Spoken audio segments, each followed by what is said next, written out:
Welcome to the Cougar Land podcast, and I'm in outer space. Well, actually, I'm back from outer space, but I'm here with Berry Pinneke, one of the best-looking guys in the bowling club for the Vicenza Cougars.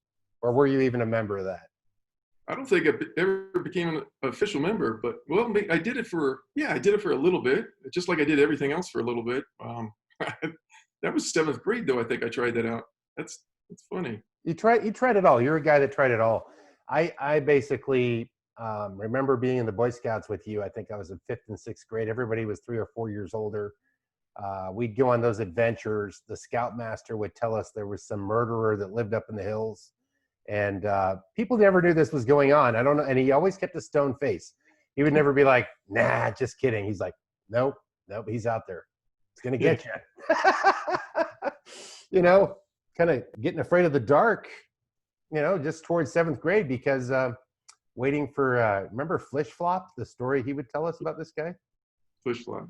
You hanging onto the door handle, and or it's like all you saw was the bloody stump of the hand still hanging on the door handle, or there's all sorts of stories that made you look over your shoulder. One of the earwigs. Do you remember earwigs? Oh yeah, earwigs were the best. I mean, you're like, is something crawling in my ear? Is the water poison? Is this guy that has lower torso with wheels on it, you know, cruising down the road? He can go faster than you can run, and he's got claws. I'm like, okay, thanks, Boy Scouts. I didn't get a badge for that. Crazy ass adventure of threatening of death Boy Scout award. That would have been a cool meritorious thing. Now you've run it. How many people have you run into since Vicenza? I know you fly and you meet people up in different areas. Yeah, it's funny you mentioned that because I just flew into Denver here, and it's like I can't think off the top of my head if I got any Denver context, because here it's 1:20 in the afternoon. I'm like, I should call somebody, and I'm sure you got everybody. But you know, when I find out people are in cities, and I'm like, I'll reach out to them, say I'm close by, and I came up. So on this leg into Denver, I came up with a list of upwards of 18 different people that I've seen at various places that I've flown into, and it's kind of neat. I mean, it's all started kind of initially when I was in the Navy. Going Teddy Spittle was always a go-to because I'd always hit to. I was kind of always doing trips to Washington, and you know, I was doing some VIP flying a 4-star Admiral out there all the time, and then my crew would always meet up with Teddy Spittle and his wife, and it was always a good time. He showed us around Old Town, and that was a lot of fun. But I mean, just even in obscure places like Kansas City, Kansas, recently meaning within the past couple of years, you know, I'll look up Celeste Richardson and rent a car and drive down, and she's having her Sunday family meal going on, and it was kind of neat joining her for that, a big potluck, and here I am showing up just empty-handed and very hungry, and they still have plenty of food left, though, because that's how they roll. It's pretty neat. It's neat hooking up with Vicenza folks all over the place. I got a question. I mean, you fly, so, you know, as a pilot, I know sitting in the airplane, I'm like, I can't wait to get off of this thing. I can't, you know, I'm getting tired. It's different as a passenger, I presume, than being the pilot, right? I mean, do you have more of like, you get out, it's like driving a car across the country, but in the air? I mean, what's the physiological tired or energetic side of it? How do you manage that as a pilot?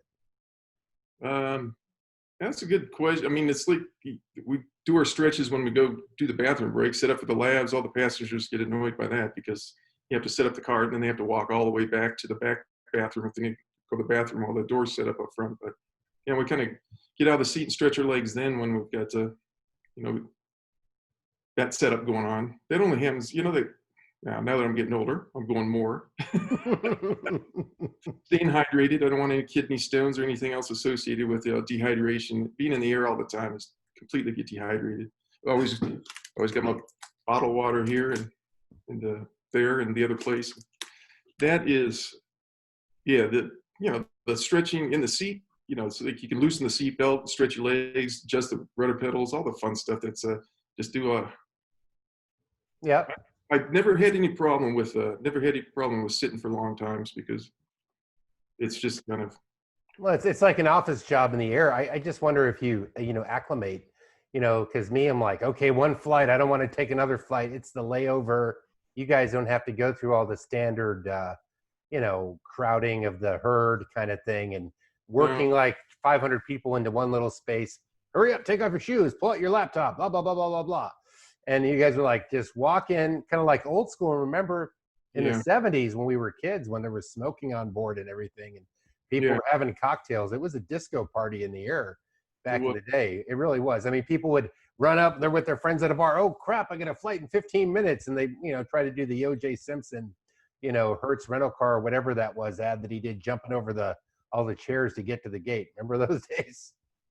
Yeah, and it was funny because in one of your podcasts, I remember seeing that, or when we did that football trip to Naples, and it's like they put us all on the left side of the aircraft. Maybe it was the right. I don't know. Left side was non-smoking. Right side of the aircraft is smoking. Sigonella. It was Sigonella. We flew. Yeah, Signal. I'm sorry. Yes, Yeah. that's when we went to Sig and flew over there. That was just the funniest thing. I mean, it's just to have half the aircraft smoke free, and the aisles really going to separate things.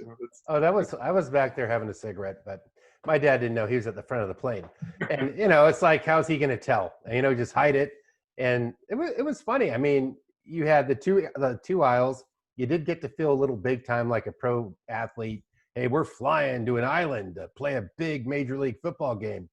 And that was a beautiful thing we get to do. I don't think a lot of kids, unless they're playing nationals or state games or something like that get to have that same experience. And especially, well, not just that, but I mean, taking a bus ride an entire week, to do a round robin basketball tournament in Rome, or just the week long trips. I mean, there was actually one of the things I completely forgot about one time. Something jogged my memory. It's like your podcast too, is it jogs people's memories. It's like, oh yeah, I remember when, I think it was the 8th grade, could have been 7th, but I think it was 8th grade that gosh, I was in the band. Go figure. I'm in the band before I started getting into sports in the 9th.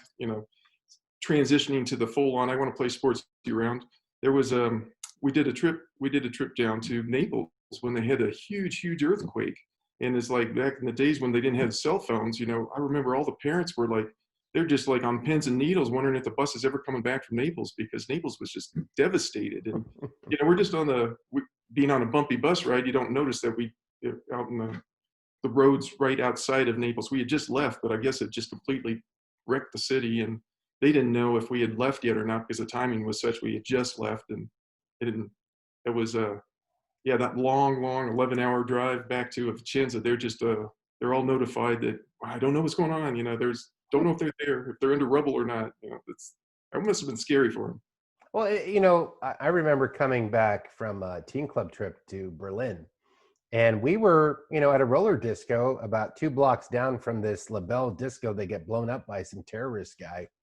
Mm-hmm. And we came back. We had no idea it happened. We went somewhere else, another part of town. Yep. And then we came back and I was like, oh my gosh, you're alive. I'm like, oh, another one of those. Like, yeah.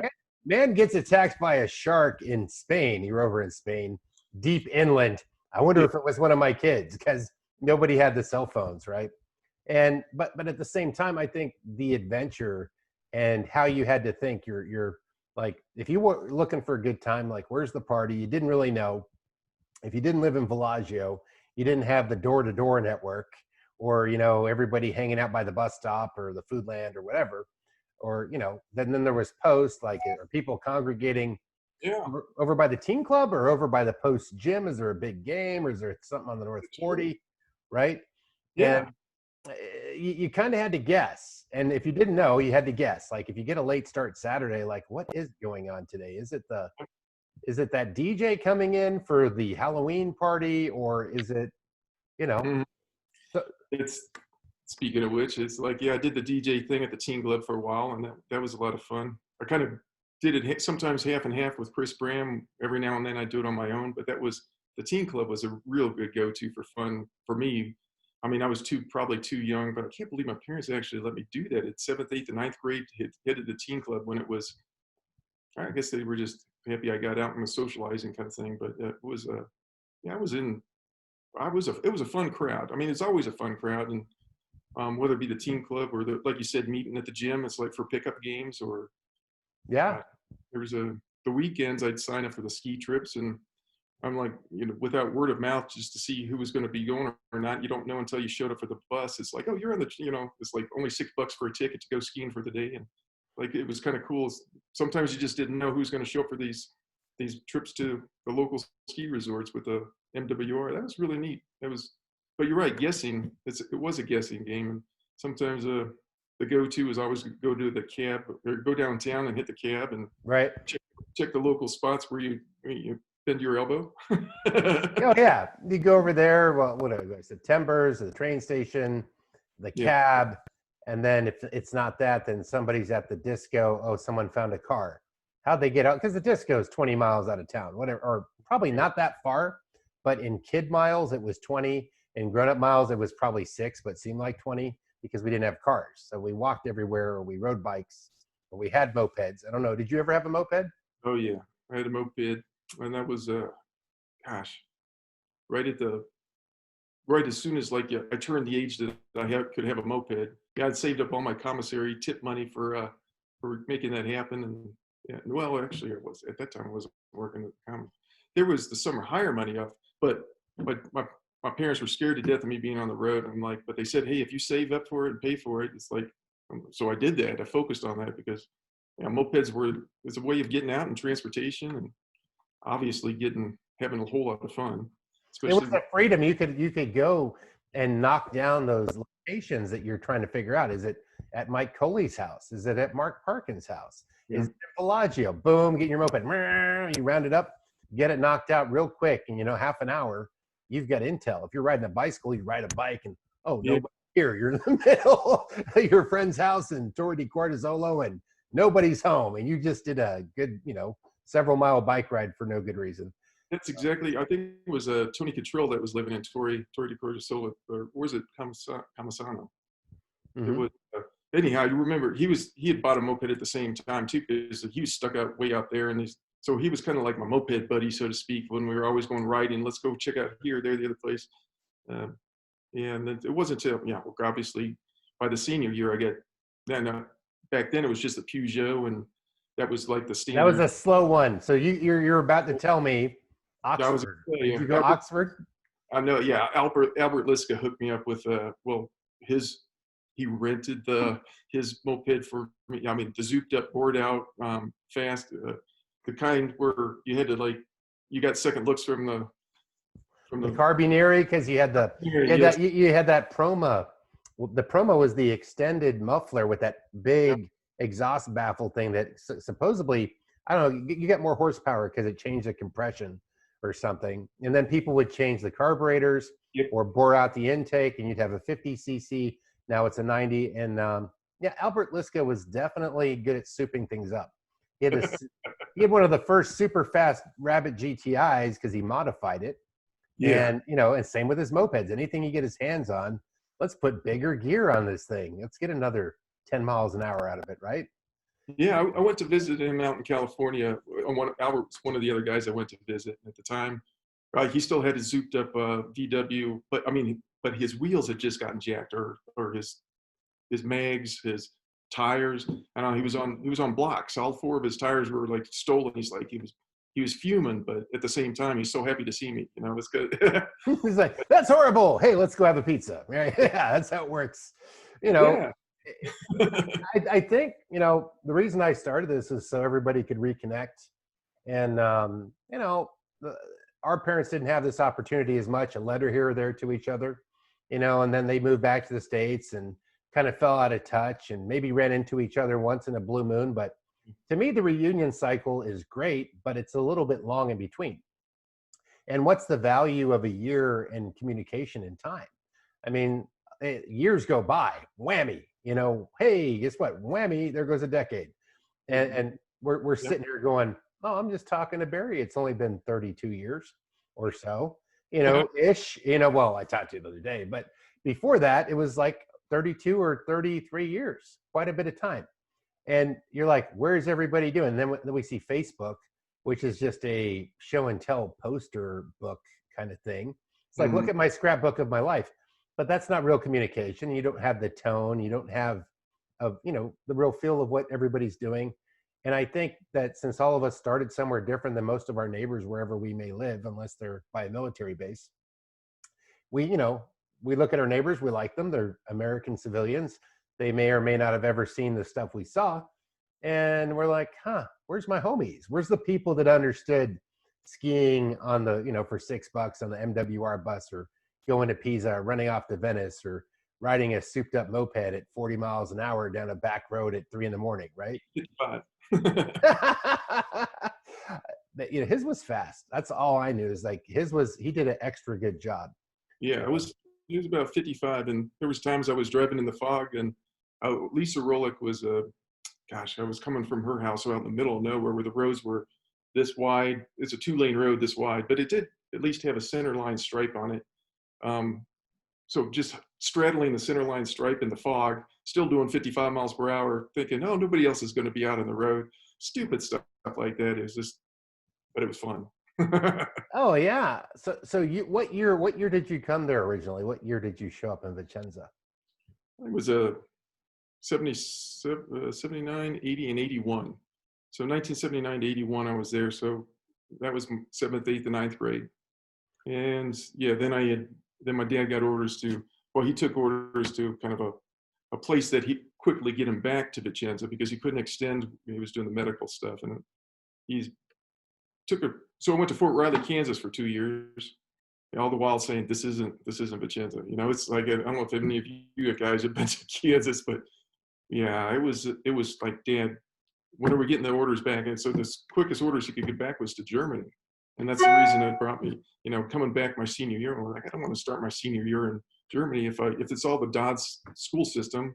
Why don't we do a little research and put in a letter request to get, if it's all Dodds, why can't I be in the Dodds down in Vicenza? And that's why I mentioned Lisa Rolick. Her parents had sponsored me when I was there, and that was it was really cool. At first, it was going to be Freddie Parkins and Mark Parkins. They were the ones that threw it out initially, but then Mike Coley's parents moved to Germany, right next to my parents, more or less, a base away, but within driving distance. It was so ironic that he said, he was there first at the Parkins. Yeah. Well, everybody they want to go to the Parkins house because they had a pinball machine, man. Yeah. Yeah, they had it made. Freddie and Mark's dad really hooked it up. They gave them their own cool little living space, and they're really, his dad was just really easy, and his mom, it's like, go do what you want, go do what you want, right? Yeah, there was just too many boys in the house for Mama Parkins to handle this, so she just kind of kindly suggested, hey, if you can throw chum in the waters and see who's going to bite for somebody else sponsoring you to be down here, and that's when the Rolex stepped up. It was but I ended up living with Chris Graham, with being my best friend, and we're always over at the Rolex's house anyway, so they could keep their eye on me and keep it's such a small school. All the parents seem to know what was going on with their kids anyway. But, right. I mean, so you kind of had like, if I get sponsored by so-and-so, but I stayed at my buddy's house kind of deal, just like you would anyways, you'd stay at your buddy's house. Now, I wonder if the kids in the States stayed at each other's houses as much as we did, because it was like, ooh, I want an American friend and do American stuff together in Italy. It was like a thing if you lived in the middle of nowhere like I did, or like Mark, or like you lived off out of Bellagio, and so did other people like Ralph Schuberg and other people I knew, Kevin Merritt. But Torre di Cornizola was like a mini Bellagio because the bus ran there. Yeah. And the other places, the more obscure places or whatever, I guess to the left, if you go out the front gate of Post, to the left, Bellagio, Torre, and the bus would do a loop. So if you're along that bus stop, roll, basically, that was another way to find out what was going on. Ride the bus around. True. Yep. Ride that big green bus to who knows where you're going. Just get off and like, I don't know. But, it's funny how things are so different. I remember being a little kid there, and there wasn't as much entertainment. And this is in the 70s. So the Towering Inferno came out. Now this a Charlton Heston movie, something like some old ass people movie, right? Yeah. And I don't know if it's an Oscar win or not. There was just nothing else. So the only thing that there is the thing. And there must have been a 2-mile long line. I mean, it was going from wrapping around the Post movie theater all the way down to like the Officers Club to get in to see the Towering Inferno. That was a hot night for the boring era, but soon disco would show its pretty face. And Saturday Night Fever was one of the first blockbuster shows on base, I think. Maybe. Yeah. Well, do you remember before they had television in Bellagio, they had television at the Officers Club, and television at the, NCO club or ACS, Yeah. and maybe at the teen club. I'm not sure. Maybe at some point, I don't remember. But there was like SEB was the only American TV you could get. So people would go to the officers club, and it would be packed house from other bases because this was like 70s, maybe early 80s. It hadn't gotten all the way down to Southern California. I mean, Southern Italy yet. Yeah, speaking of my past, so people were packing to watch the Super Bowl at the officers club. And I'm talking like just loaded and loaded. My dad, everybody, it's like all the officers, on their cocktails. Yeah, let's go Broncos. I just, I remember this thing, and you're a little kid and you're trying to get your dad's attention, and there's some guy drinking with a cigarette and he's burning a hole in your hair. You're like, Dad, wow. That was the kind of stuff I remember. But did you lifeguard too? Were you a lifeguard? No, that was, so those were the years, probably. So like my 10th, 11th grade year that I wasn't there, I heard everybody, especially 11th, between the 11th and senior year, everybody was doing the lifeguard thing. And that's when I came back. Yeah, that was one of the times I wish I would have been there. That would have been so much fun. But I tried to get back as quick as I could. That was a really good decision to come back and graduate there, because friends for life. It's been the experience. Well, it's here we picked up a conversation like, 30 something years later. And ironically, like who was I talking to? Okay. It was Monty Stokes. His wife was like, he's like, I'm going to get a hold of my friend Richard. And but you haven't talked to him in 20 years. What's he going to, he's like, I'm just going to talk to him. He's going to be where we left off. And he was, and they've hung out since then. So you've been to a few reunions. You've seen a few people over the years, I take it. Yeah, that's been a while since I've been to a reunion. I did one in Vegas that Teddy sponsored, and I did one in Fort Lauderdale that was, that was more like Candace. I think Candace, like an older group of, it was maybe their 50th. But we just kind of crashed it as ours as well. I mean, but they took us in with open arms, because, well, we're all from Vicenza. But there was the one I missed, I'd signed up for a few of them. Gosh, even the one in North Carolina that was here recently, a year or two ago, that's Chris Clegg or Betchel. Mm-hmm. A few of Alyssa Van Thella went there. I'd signed up to go on that one, but then something happened. Something work-wise. It was something crazy that I've been fortunate, though, since I've been flying with this company. I've been furloughed many times and keep trying companies, but I finally got with a company now that I can pick my schedule and have the time off I want. So I'm definitely not going to miss any more reunions. That's you're one of my few fellow Navy veterans. So that's yeah. Right? Well, yeah, that's the Navy veteran thing. Yeah, I wish I had done 20 years. That's one of my when I got out, I thought, it's not that I was jaded with the military, but I thought, I've got a family and kids. Why would I want to do extra time doing reserve stuff and finishing out 20? And then 9/11 happened, and then here I was on the streets. I'm like, oh man, why didn't I stay in the Navy?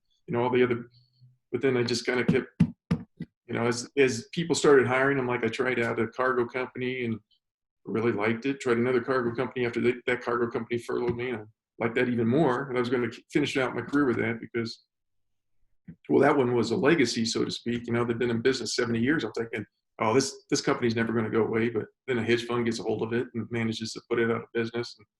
Oh yeah, hedge funds, they get a hold of the industry I used to be in, real estate. Poof. Yeah, they do magic things. Let me grab what you got and do abracadabra. Hey, no more X, whatever you work at. Xerox, you're gone, whatever it is. I'm just saying.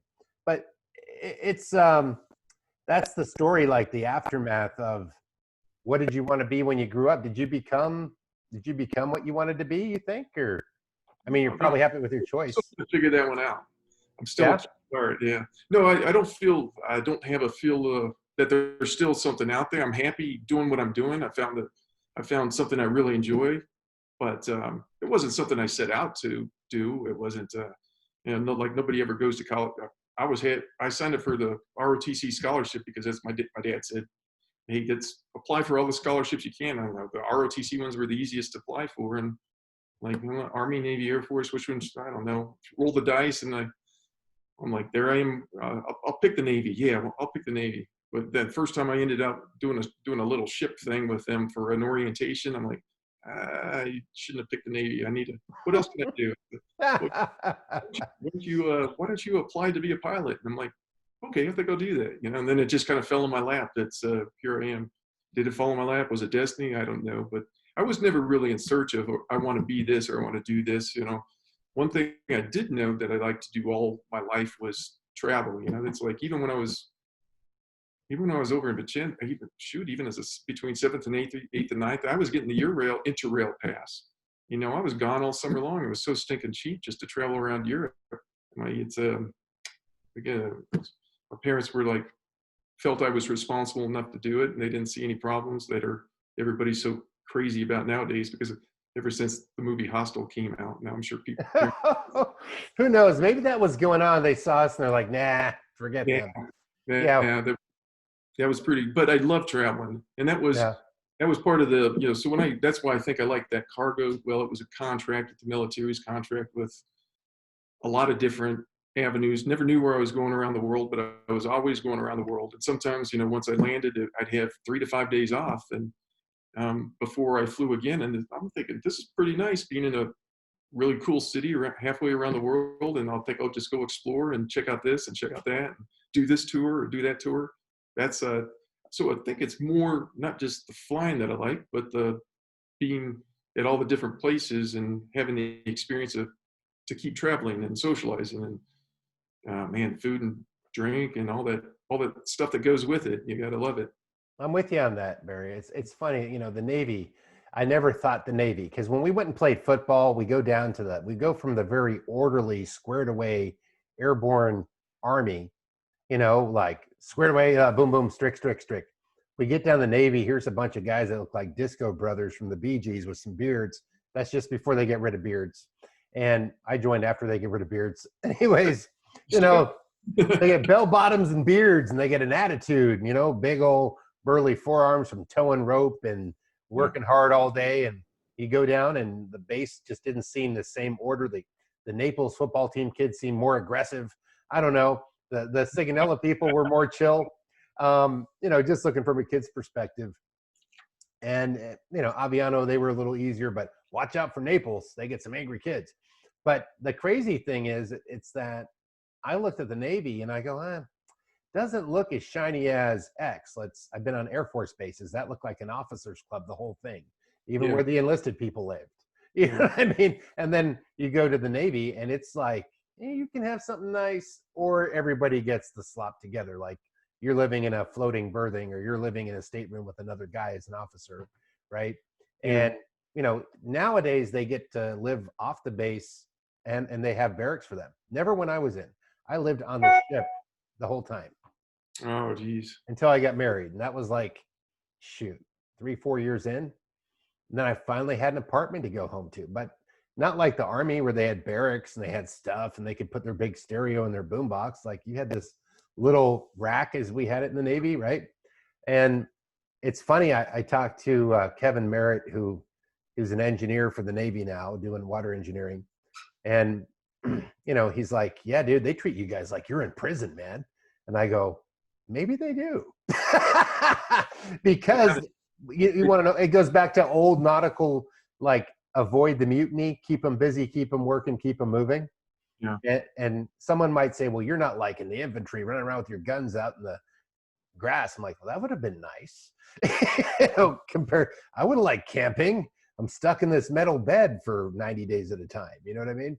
Yeah. Or more. Yeah. The schedules, I remember. Yeah, we had to. That's when I knew I didn't want to be on the boat. We had a running mate, enlisted running mate such as yourself, the first little crew saying, hey, this is what it's like to what the enlisted are doing. I'm like, whoa. I don't know how to do it. It's like, I don't want to do, it's like, no, that's just to give you an experience what they go through, so you can have empathy for their pain and frustration when you're the officer in charge of them. I'm like, I still don't want to be on the boat. So, but that flying thing, at least I got lucky enough that I wasn't too tall to fly. Yeah. And I got just passed the physical and the test, and I hit it right at the right time before, all the Top Gun people, like, it flooded the system. And when the movie came out, it was kind of after it was all luck that it just fell into my lap, but it was not so lucky that I was gung ho to say, yeah, it's like a Gulf War star and put me in the squadron that's going over on deployment. And then Yeah. but that was the downside in the Navy. So it went to, and then that squadron got decommissioned. And then the next one I joined got decommissioned. And I went through 4 squadrons in my first 3 years in the Navy, meaning, and since I was the last guy to check in, as you probably know, was the last guy to get orders. Yeah. Back to back to back to back deployments. I was gone 42 out of 45 months on deployment, just that entire time.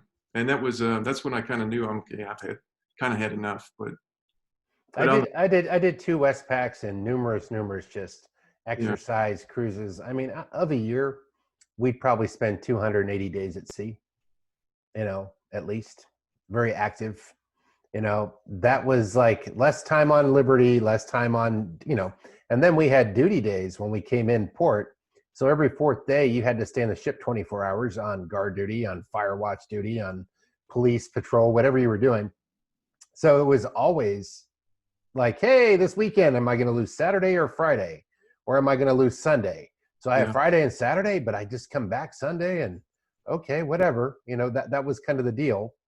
And, you didn't get any sleep because you were just out running wild. You had a very limited time. The ship's going to set sail. This is going to change. So you try to squeeze it all in very minimal hours. Yeah.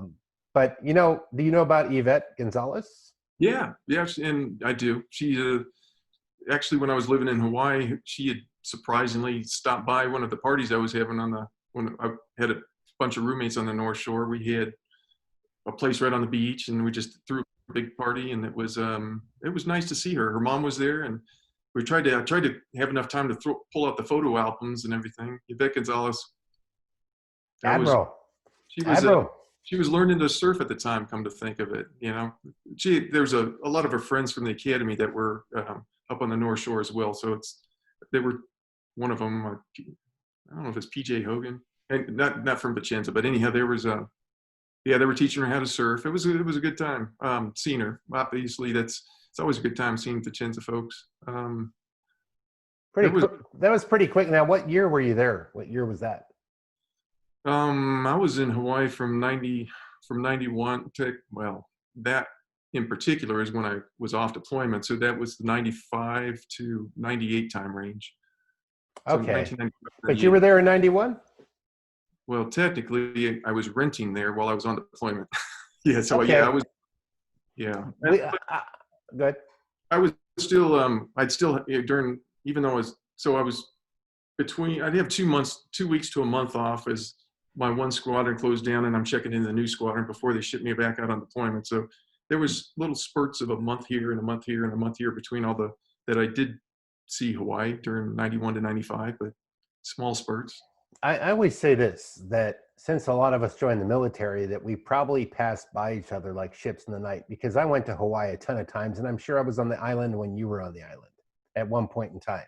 Yeah, probably. So many Westpacks. I would go through there, I'd go through Guam, Waikiki, all that stuff. I would go through that area. And then come to find out, like my buddy Kevin, he was stationed over in an air base near where I was stationed in the Navy, in Sacramento area. Not all the way to Sacramento, but Fairfield.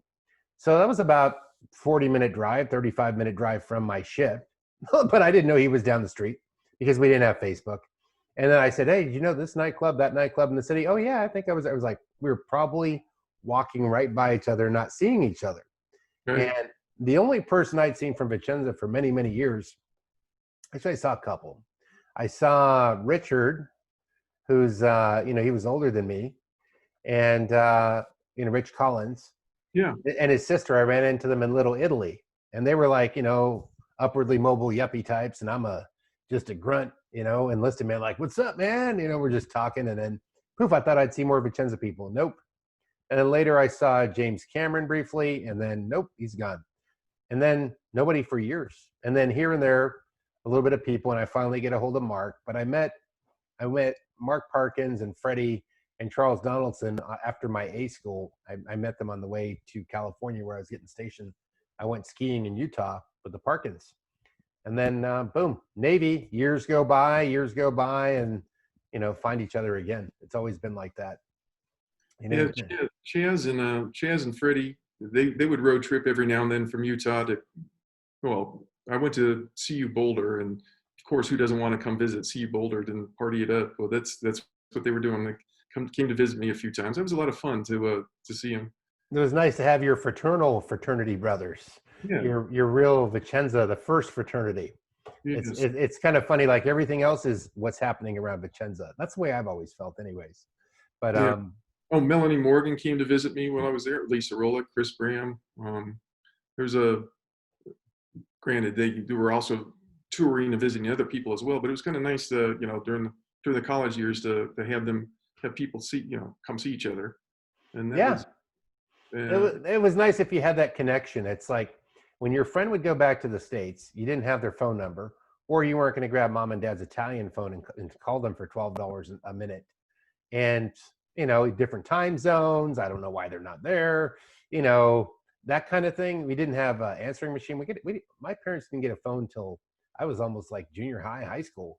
So it's like Mark had a phone. We'd get each other. We'd rarely be able to call and get each other when we were around the phone, near the phone, and even make the connection. So it did come down to guessing the habits like a hunter. Let's see. yeah. Mark likes BMX bike riding. He likes swimming. Where could he be? It was kind of that kind of way of sorting it out. Um, you seem to have gotten in touch with most of the people that you knew back then. Next week I'm planning on having Tree. You Oh, know, really? yeah. Did you play in the same basketball team with Tree? Yes, just for 1 year, but Yeah, yeah, Tree's a yeah, and Tree was one of the one. He was at the Fort Lauderdale reunion. We had a good time. he's a blast. He's a Yeah, blast. I hear he's like the mayor in his town in Kansas where he lives. Like everybody knows him. And for you, it was like, oh, finally, somebody taller than me. I don't have to carry that weight anymore. Here comes the Tree, right? yeah. I'm Um, surprised I haven't seen. I'm surprised I haven't seen. I used to see Teddy Spittle all the time when I was doing the Navy trips to to DC, but I haven't. Gosh, I haven't seen him since getting out of the Navy, which that's somebody I'd like to go see again. But I'm sure he's trans. He's he's doing. he's watching this podcast, going, okay, oh, no. Yeah. I mean, he won't come on here yet because he has too many wild stories. He Yeah, was a really serious disco dance competitor, and it was a secret. I didn't mean to be revealing this during this podcast. I'm kidding. It's not true. But no, he's up there doing his real estate. I think he might come on soon. We'll see. Might have him and the Ratcliffe brothers, who I did a podcast with that you saw, yeah. right? Yep, I saw, and I've been visiting his parents, the Ratcliffe's parents in Myrtle Beach anytime I have a layover there. Really, they're really doing good. Really nice folks. I mean, Keiko, oh my goodness, Keiko, poor Keiko. She had just she was making the transition with her daughter, and I had just met her daughter. Was I was playing golf with Mm-hmm. Mr. Mm-hmm. Ratcliffe, and Keiko surprised me. She walks up out of the blue and taking pictures. I'm like, Keiko, it was really cool seeing her, and met her daughter briefly, but then a week later, I don't know, as probably Mm-hmm. she had passed away. Her daughter Sky, and it was she was really a sweet child. It's actually I've lost Mark, I've lost Freddie Parkins, I've lost Mike Coley. That was tough because Mike and I had just connected. I was going down to visit him in Florida a couple of times, and You then get to hang out with him. I never get to reconnect with Mike. yeah, It's different if you're connecting more than if you feel distance from the experience. I mean, I was like Mike. I knew him. I'd be hanging. Me and Mark were best of buddies, and of course, Freddie had his buddies over, and then we'd form a gang and we'd go out and start a boy band. I'm kidding. No, but we would go out and you know drink at that pizzeria down the street. They called it the Dragon Sisters. I don't want to break into why they called it that, but that was some pizzeria. And Keith Painter used to live out there, the guy that used to run the DYA or something like that, the mm-hmm. youth athletics or MWR kind of stuff. Yeah, And he was fun. But yeah, I mean, I knew Mike for a long time. And there's a lot of people I've known through there. And it's funny, when you look at your Facebook, you're like, how many people do I know? Well, not including the Navy and your college friends and everyone you met flying, just Vicenza, you knew hundreds. And you actually knew them. Yeah. because now you might have had a 3-minute conversation with this one, a 5-hour with that one, spent 6 days with that one on the road, been on a whole basketball season with this one, knew this gal from band camp or whatever you're into, Yeah. knew the Boy Scout crew. And before you realize it, you're like, man, I knew a lot of people.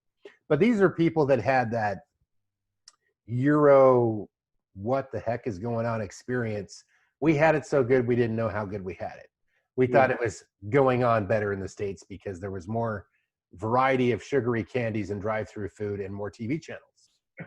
But is that how you define a life? And now we well know that we were eating food as adults that, man, I really wish we had that again. It changes. You have to pay for organic. That was just the normal food. These things have changed. Yeah, Europe. I've been going back the past few years because my wife, she loves to travel. Before her, I had no motivation. By 22, I'm like, I traveled the world, been all over Asia, been all over Europe. I'm done. Well, since I met my wife, we're going to Spain, the Azores, Portugal, Canary Islands, probably back to Italy and all over there and other places I go. And I'm like, okay, keep going, man. And it's like that saying, I don't know, was it Hakeem or somebody quoted the quote, a rolling stone gathers no moss. And I don't want to get mossy, dude. Who wants to get mossy? Yeah. I mean, the reunions, they're a good thing. I want to have more people communicating and actually hanging out, 3-4 people. You don't need 50 to have a great time. And as long as we turn, the rest of the United States into our own version of Villaggio or the team club, we can keep enjoying life. Because, all the stuff we've had, what does it matter now? That hot car, the first hot car you got, the first whatever motorcycle or house or place on the lake, all those things have come and gone. They're just there. Right. Well, there was this one, over COVID, put the squash on the one in Pineville, or Pinehurst, for the golfing. I don't know. It's like, even though I didn't officially sign up, I'm still going to go because I didn't know for sure if I'd had those days off or not, but I was planning on having it off. But the Pinehurst reunion was the latest one that got canceled. I don't know what's around the corner for a reunion. Do you know? It's whatever I decide to make with the podcast. I'm kidding. That's true. I think that we will get to meet up. Probably Mark's going to try to come visit, and we try to meet up with you and maybe Chris and see who's local here. You got Eric Silseth. As long as people have been watching their COVID and not going to big country concerts, underground wrestling events or whatever, and we're all just, I'm not hyper paranoid. I have traveled around the world during COVID. I'm back here. I'm going, okay. Well, some people are like, I can't leave my house. And listen, I respect that. Like some people have a significant other that may be a high, case possibility type person. Johnny's diabetic. Cindy has this, Nancy, whatever, so there's people that are really, really locked down. Right. But, I'm like that Iron Maiden song, I am not a number. I am a free man. I'm not going to stay I'm with you. under this limit. You're flying. I'll fly. Let's drive. Let's go. Yeah. So you and I will probably have a reunion pretty soon. I don't know your next extended time in town. I'd like to check out Pinehurst. I was like trying to say, honey, let's get a house over here. But you're also close enough to, well, it depends on where you're at in the Outer Banks, but my daughter's she's in school in Wilmington right now. Okay. Wilmington, North Carolina is a really nice little, it's kind Hollywood. It is, but it's got that vibe a little bit like Asheville. It's not in the mountains, but it's on the beach. Just laid back. Everybody's cool. It's a fun little, bar and hipster kind of little city for a good get together. That would be a good place to also kind of possibly looking at a reunion. That'd be good. We got to figure out each other's schedule because I'm definitely down to do that. We were talking about going down this weekend. I don't know where my wife and I's schedule is lining up right now. I know, like, well, you're doing nothing. See, that'd be my argument. Well, I don't know about our plans, like, of doing nothing. I'm being sarcastic. I'm working on some projects, so is she. So I'm just keeping busy with my hobbies over here. And I'm just trying to finish something. She's got work stuff. We're here for a while. I'm here for at least 5 months, and I'm planning on possibly, locking down here. I get tired of California, as beautiful as it is. The cost of living, the politics, you name it, everything. potholes in the road, ruining your car's rims every other two weeks. I'm like, what's this? Is this another $1,200 tax to replace all these wheels? I mean, and this is one of the richest states, or it was. So, you know, as beautiful as it is, no hate on it. You know, things change, and if something changes, so do you, and that's just how it works. But I like it here in your state, and you've been here for what, 20 years? Yeah, 20 years. Yep. I made the move down to Charlotte. Just again, just no ties to. I just. But it's funny. My wife said, "Whoever hires you, go to the warmest base." And U.S. Airways hired me. I'm like, "Looks like Charlotte's the warmest base. Let's go there. Just like, let's have fun with it." That's what brought me there. But it's really grown. I mean, it's a good eclectic city. It's not funniest thing. Somebody mentioned, or that Tom Cruise Rolling Thunder or Thunder. Mm-hmm. Something when he did that NASCAR movie, it said somewhere in Charlotte, and all it showed was a barn and him, working, or that started out, and I was like, is that Charlotte? Way back when, everybody had thought Charlotte was just like NASCAR and a barn in the middle of nowhere. I thought, no, it's not that way at all. Tons of concerts and sports and plays and food. The food's good. I saw the Stokes brothers. They lived up by Talladega. Like, if you ain't first, you're last. And they love that place. Yeah, Ricky Bobby. Yeah, that was a great flick. That was good to see the Stokes brothers, Monty and Carrie and their wives. They were very, very hospitable. We tried to get a hold of Derek Gould, but he had to run the commissary, or I'm kidding, whatever huge MWR entity that he's in charge of. He's got a serious job there. People need to get their ski tickets. Actually, I'm sure there's no skiing going on, but it's crazy how this is all working out. Has this cramped your social style much, or does flying help you keep that little bit more of a leg stretch during this COVID time? Oh no, I don't, me personally, I don't stress about the COVID thing, and I don't like wearing the mask, but I do it around other people for that respect. Same. I just kind of I live life like it should be lived, as opposed to being in a fear And now I do understand, like you said, there's medical problems and people, and it's a serious thing that's out there. There's acquaintances that I've heard through the grapevines in neighborhoods that have lost their lives over it when they've had the health problems associated with it as well. But I don't put myself in that category because I don't have anything wrong with me. Am I a risk taker? Yeah, maybe that's part of it. Yeah, I'll get you a New Hampshire license plate. Live free or die. Yeah. We should all get New Hampshire license plates, even though we're not going to live there and pay the high property tax. Now, the thing that cramps my Detroit cramped my style today. It's like I get off the plane to try to find something to eat. There's out of the whole concourse, there's only one food place open. That's like with a line a mile long. I'm like, well, yeah, the plane's not going to leave without me. I guess I'll stand in the line a mile long. I'm hungry. Yeah, you're like, and it kind of, you're like, okay, some people say they want socialism. That's what it looks like, Yeah, you're going to stand in a 3-mile line for toilet paper.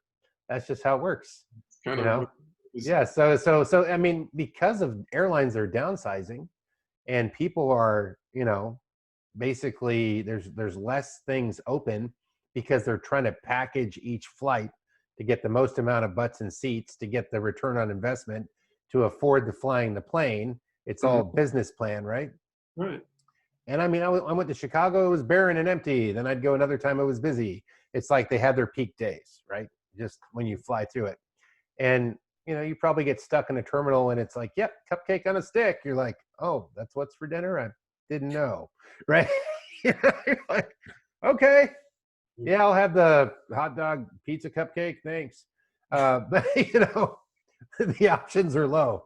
You're like, oh, well, I'm a pilot. I planned ahead. I brought a nice packet of saltines.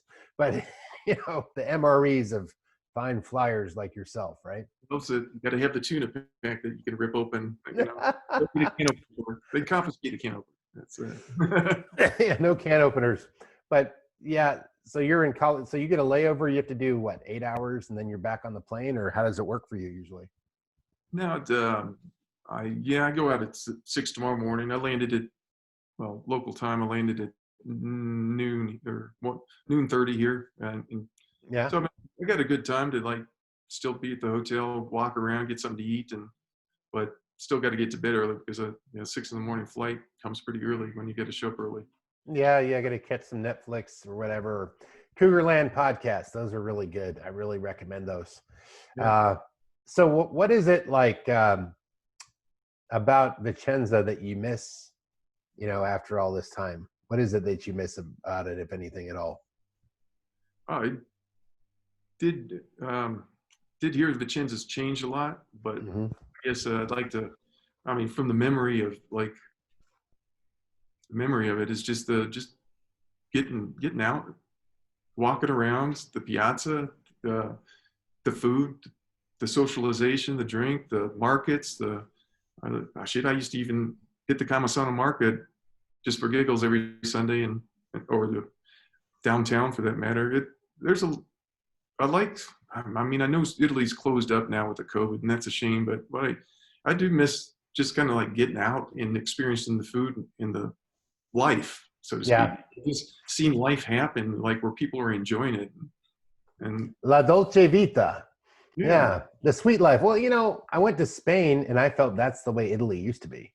yeah, Spain was still Spain, and I was loving Spain. I'm like, woohoo, I'll come back here. Maybe they make pretty good pizza too, but they also make a lot of hamburgers, which is great. Really good Spanish hamburgers. I mean, they make this bosun I used to know, and warrant officer, deck seaman, deckhand officer. He would say, man, I love that Spanish bar food. I just want to roll up and have a little garage bar and just live there and eat and be Spanish. That's what he wanted. But he said he married a Filipino wife. He goes, well, now I'm with her culture because I commit. I'm done. Like, my dreams, goodbye. I'm like, okay, it's on you, buddy. But Europe is definitely, if you have free airplane tickets for whoever can send you the coolest memorabilia, we're going to have a raffle. If you want a free airplane ticket to Detroit, right? I'm kidding. I'm Orlando based now, so if you want to play the Disney game or the Universal Studios, I would presume that the standby guest pass tickets are a little harder to use now with less flights, and you may be having a longer layover time before you could cash in on that. I've had those before. I do have companion. I'll put it out there. I do have plenty of buddy passes, guest passes that people would use, but you're on a standby basis, and you're right. If the planes are full, then you don't get on that flight, and that's kind of a bummer because they kind of manage to keep lowering the ticket price till they try to sell every seat. So those that have passes go, what just happened? I looked yesterday and there was 20 seats open. Now today they're all full because they just kind of managed to keep pricing it where they want all the seats full with paid people, and not just my airline. Other airlines do that as well. Like all the other airlines trying to fill their seats with paying people as opposed to guest passes or non-revs is what they call them. Well, the companion pass, I had it before.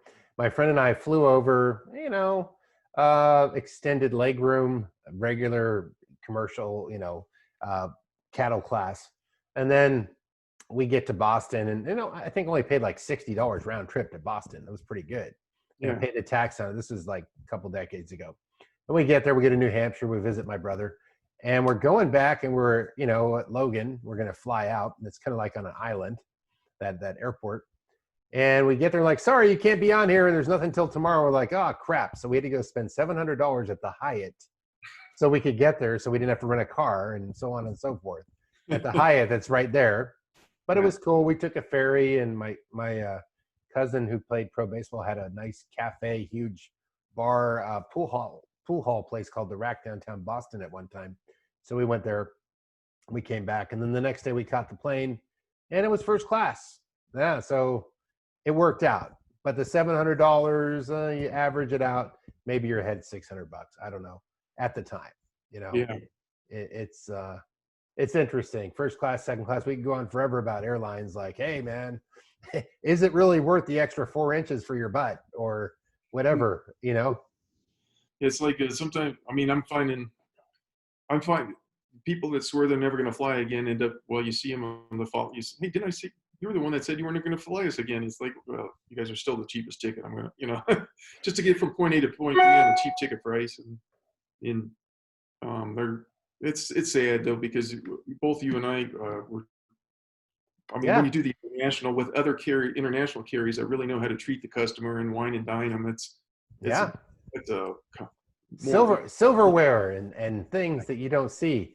Here's a bag of peanuts, and you want Coke or Pepsi, right? And that's basically what it was. I remember the good old days. It's like there's a funny movie about all these car salesmen. I can't think of the name of the movie, but they're like the guy's he's smoking on the plane. Like, what do you mean you can't smoke on the plane? He's like, man, airplanes used to be great. And he is before they locked these little ashtrays. It was funny.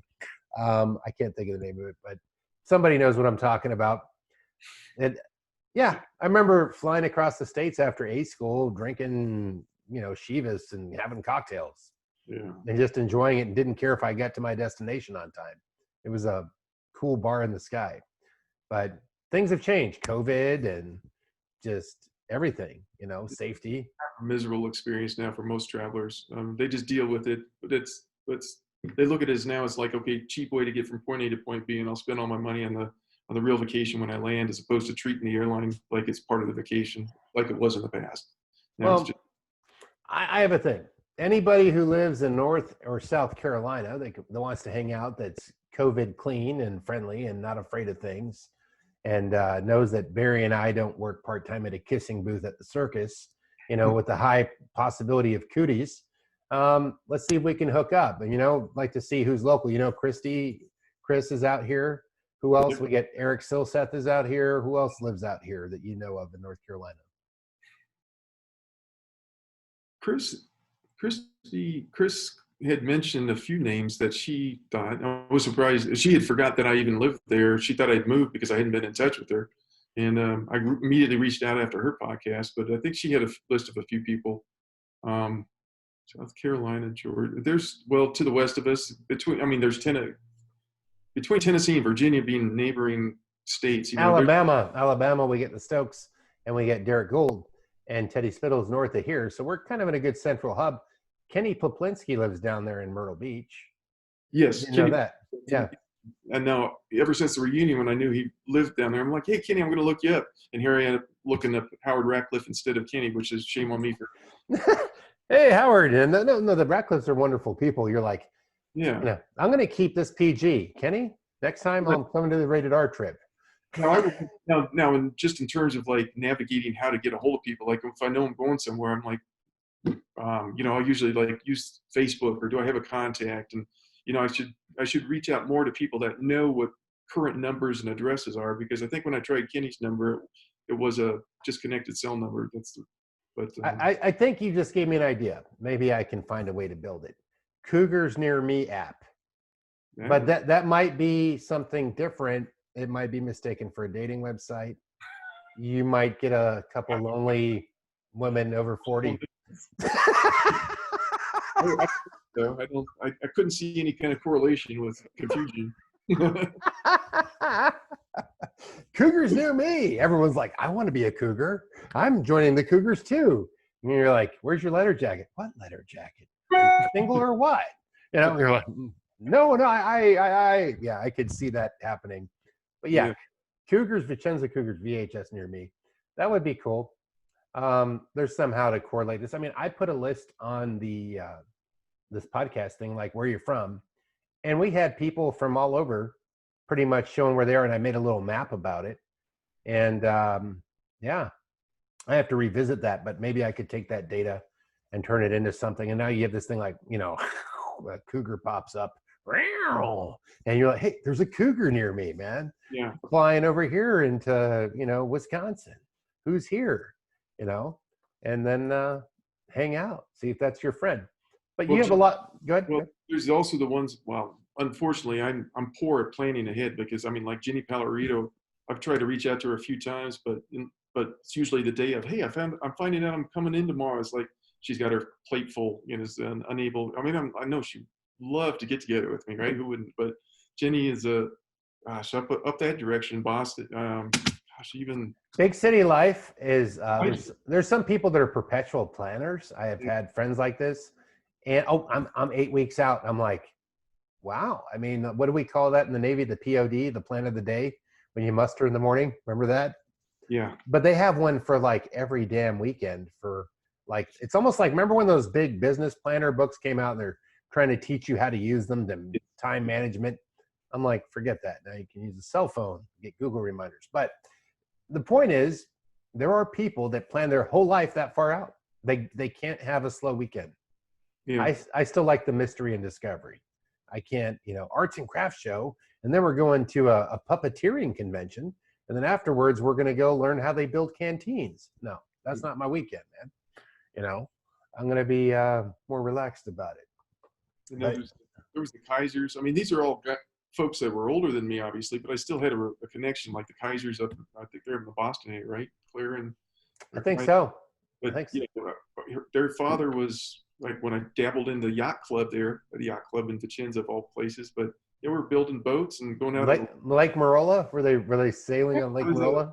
That was a blast, and it's like that was so much fun. We even did a camping trip to the beach. We went to Yazle, or drug them out to Yazle Beach, thinking we go out in the ocean, but the waves were too big. But we still made that was here. I was the young pup of the crowd. That was, You were pretty tall, so like, he's at least 16, and you were like, no, I'm 12. No, I'm kidding. But that kind of thing probably happened to you all the time. It did, yeah. And that was kind of the situation too. But like with the teen club, I got away with, gosh, even going to the Oktoberfest with the teen club in the 7th or 8th grade. I was like, everybody knew I was too young to drink, but hey, it's kind of younger than 16. German requires 16, but because I was so tall. They really had a trip I missed this trip. They had an Oktoberfest teen club trip. They did the Berlin. They did the Berlin Wall. I did that one twice. I did the Berlin Wall. I really liked that trip. Yeah. Yeah, and that's and I was always with the older group because for whatever, again, my parents just trusted. Yeah, go for it. But there's a lot of people from the older group that I still remember. And same here. Wish I'd like to, or kind of be in touch with, or even doing the play with them. Guys and Dolls was one of the plays where I just, that was such an old one. Were you in that something with the Steve Gregan by chance? That was, when he was playing the Tequila Sunrise. Everybody remembers this guy like it was the rock concert of forever. I wasn't there for this moment. That was a really good production. The Stokes remembered that. There's other people that remembered, and I think Rich remembered that. Everybody remembered Gregan, man. He looked like the guy from the Blue Lagoon, man. He looked like Brooke Shields, love interest of that movie. And I talked to him a couple times. He does like audio music production stuff in LA, Manhattan Beach. Yeah, that's Sam Adams is out there as well, right? I think Sam Adams moved to Switzerland, did very well in the financial world, and now he's like in Switzerland or somewhere, or Austria, skiing for the rest of his life. Yeah. Oh, it reminds me of Chrissy Johnson. She went to Colorado Springs when I was at Boulder, and then she transferred to Boulder, and then she ended up working for Gordon, Glenn Gordon, marrying Glenn Gordon. It was like the small world of a Vicenza person meeting a Vicenza person. So an older Vicenza guy runs into a younger Vicenza girl in college. That they weren't even there at the same time, right? If I recall. And she started working at his law firm, and then they hit it off when they started talking about Vicenza. At least from what I remember from the story. Probably they could fill in the holes a little bit better. But the Gordons, speaking of Mrs. Gordon, the Gordons, if anybody knows Glenn, who doesn't know Glenn Gordon? But he's their family. Their mother is living in the same facility. My parents are living in Sun City, Arizona. So I've seen Kathy Gordon a few times and Krista Gordon. I haven't seen Kara yet. Kara's in my class, and she hadn't. Should have come out. Like one of the Stokes wanted to get a hold of her. She reached out, but she didn't want to do a podcast or something. But I'm like, okay, I don't know. We'll get a hold of you, Kara Gordon. You can't hide. The Cougar podcast. It's full of people from high school that stalk each other. I'm kidding. But you can imagine this, right? Right now. Maybe the CID will find out this is going on and arrest one of us. Perhaps MPs might get a hold of this podcast. But I'm trying to might try to meet up with Diane when she comes back. She's overseas right now, Del Rosso. Yep. And her sister's close by too. We could meet them. You should just get a van. We'll get a van, Barry, and a video camera and go do the reunion road trip locally. If you're down and you get some time, I'm ready to go. I got the camera and the know-how, plus the breakdancing moves. But I'm sure, like, if you have a flute and you could play some background music, I could do something. You can make some money for gas. I'm kidding. I like to take you on an abstract tangent. You're like, wait a second, the conversation was so serious. I was about to talk about my favorite library book in Vicenza. But yeah, that would be, seriously, that would be a cool thing. I want to make, okay, so there's a new TV show out, and I do video and filming and stuff. And I would really like to make the real version. I mean, they have one of this kid that goes over there. It's on HBO.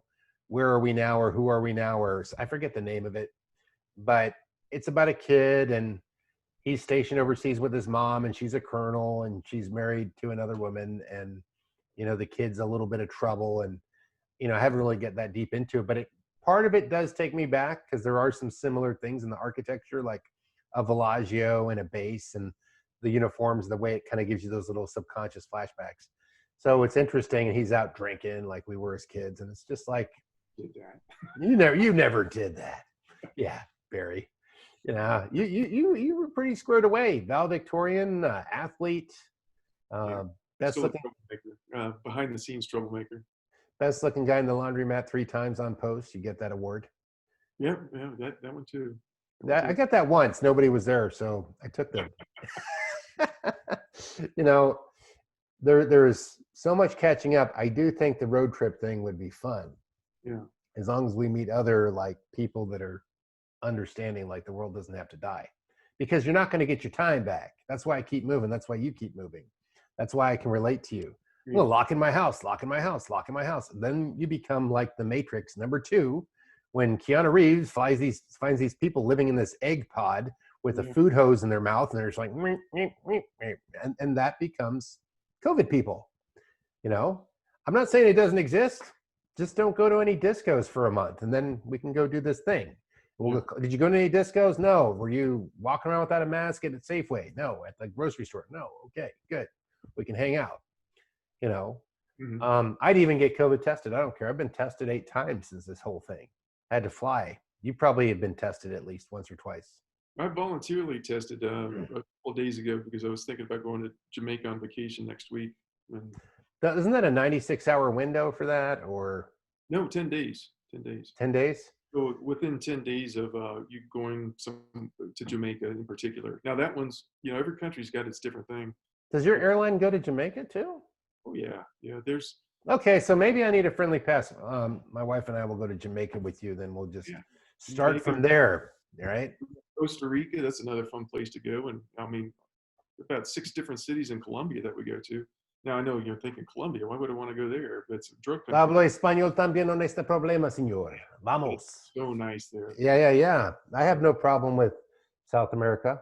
Oh, Lima, Peru. We fly to Lima, Peru as well. If you want to do a Machu Picchu reunion or get together, and we'll go up in the altitude and like, give me some cocoa leaves. I'm starting to get dizzy, right? Because it's pretty high altitude in Machu Picchu up in Peru, right? Yeah, it is. But Colombians, I speak pretty good Colombian accented Spanish. I adapt. It's all thanks to Italian.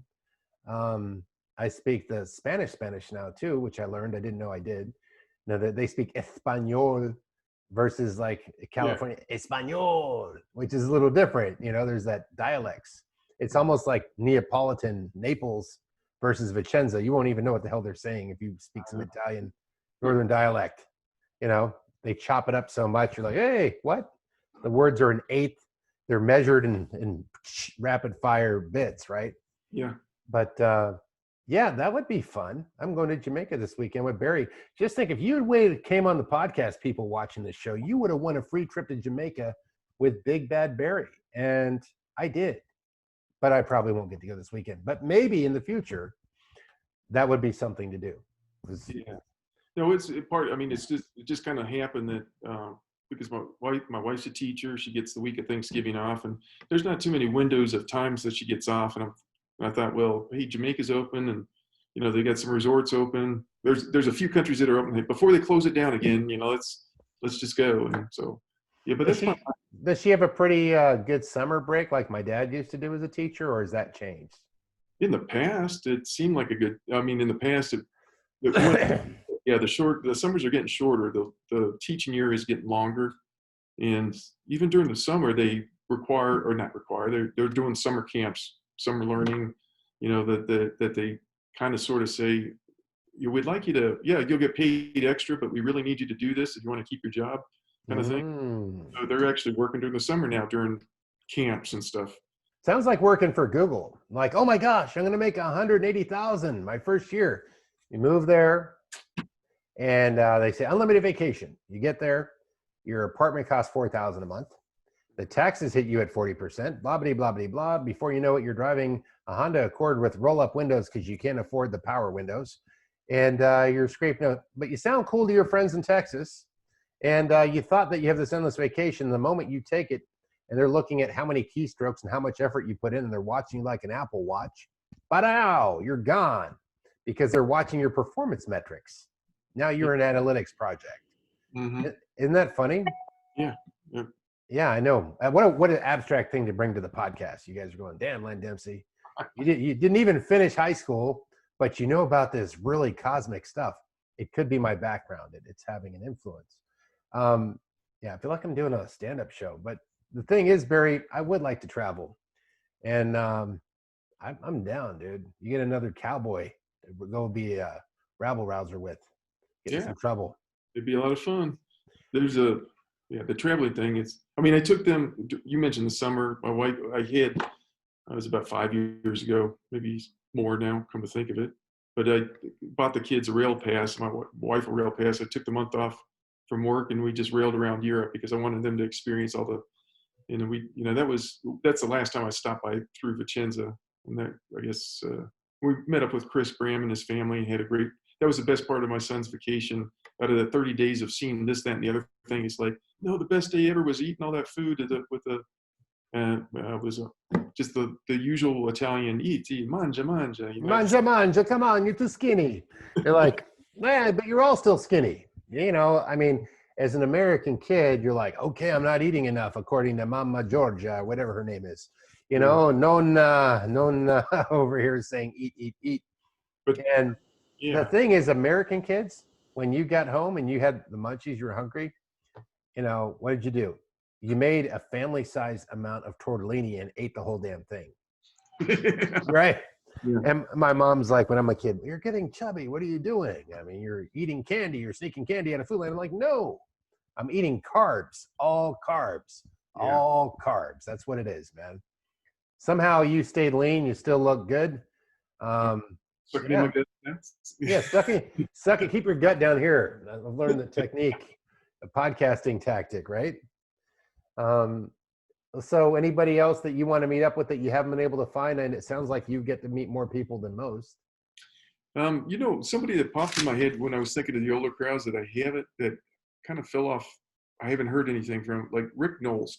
You remember the name Rick Knowles? Yeah. That was, he was somebody I started hanging out with, granted there was an age difference, but it was we had a kind of a bonding time of hanging out together when we did the Guys and Dolls play, or it's just one of those where he fell off the face of the earth. I don't know. It's funny. Well, if anybody knows where Rick Knowles is, like, hit us up. But it's funny because this is a talk show and it's very serious. No, I'm kidding. Because you were taller, and because it's funny how people make psychological adjustments. If you're taller as a young man, especially a teenage boy, they assume you're a man already. So the older people would take you in. Hey, Barry, he's one of us. We're the same height. That's what age was. That was your ID card.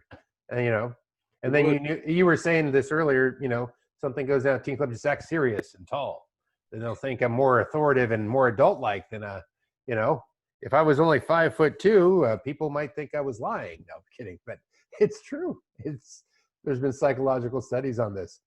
So Rick Knowles, I do remember him too. The face escapes me, but I remember good things about Rick Knowles. What about Rich Combs? Did you know Rich Combs? I knew him, but didn't know him as well. Rich Combs was, isn't that the same, like, well, Marty Mullen as well? Marty's still in Italy. I saw, we posted a video of his in our Cougarland podcast. He was doing some singing in a band. He still lives in Vicenza. I think him and Bram probably know of each other. But, and then Daniela Austin lives over there. Yeah. Yeah, so they're still there. And then Johnny, he lives there. Johnny Kohut. He's over there teaching at the school, and Richard Collins is over there. Well, Danielle's brother Roger, yeah, we were. Well, he was always so fantastic at trumpet when I played with him in the band. Yeah, shoot, I forgot about the Austins or Danielle. And yeah, it's. I bumped into Claudia in Denver at the commissary, or actually the PX when I was shopping for going on a little shopping trip in college. It's like there was Claudia, and I'm like, what? When we met up at a discotheque, there was somebody that was out of the blue, like you were talking about, like didn't expect to see anywhere, but here at the exchange, of course, you might see somebody at the exchange, right? I had Claudia on the podcast. Claudia Yeah, Levin. she's doing great. She and her husband live in Arizona. They seem to be pretty happy. Yeah. And she goes, I'm a rancher now. She goes, little Italian girl, you never would have known I was going to be a rancher. Yeah, I I thought she'd be one that would stay over in Italy, which would surprise me that I saw her. I don't know if any. Who else is? There was a few other people still in Italy though. Now Johnny Kohut's teaching there, and he's continuing. He's in Vicenza. Yeah, Vicenza. Yeah, on post.